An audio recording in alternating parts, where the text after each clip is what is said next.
Let's explore data with geolytics. Today, let's explore some of the economics of grandparents raising grandchildren in the United States. This data comes from the US Census Bureau's latest American Community Survey. Raising children takes a lot of resources, time, energy, and money. In many cultures in America, grandparents only raise their grandchildren when something bad has happened to the parents, so that they need to step in. But there are cultures that believe in multi-generational households, and that caring for youngsters is part of what the grandparents can do to contribute to the household.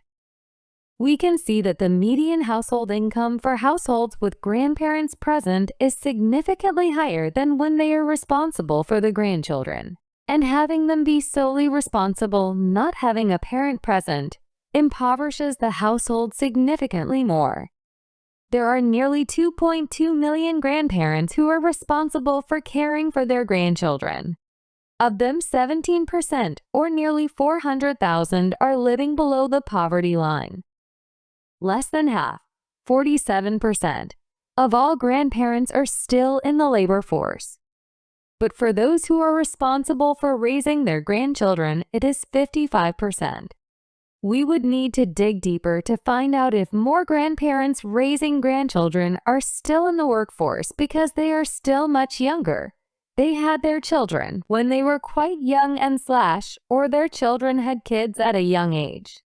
It may be that they are helping a teenage or young adult raise their grandchild. Or maybe they need to keep working because they are supporting the family financially. Or possibly both. 2/3 of the grandparents who are raising grandkids are married. The remaining third are either widowed, divorced, or never married. Having at least 2 adults to help with child rearing, household chores, and potentially working outside the home makes life a little easier. But of grandparents raising their grandchildren, about a quarter of them have some disability.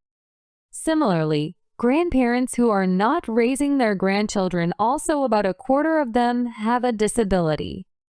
It's easy to run data reports about grandparents' income, population, educational attainment, and hundreds of other variables with geolytics demographic data products, like our American Community Survey or our estimates and projections. Next time on Let's Explore Data with Geolytics, we will look at projected population changes for the next 5 years.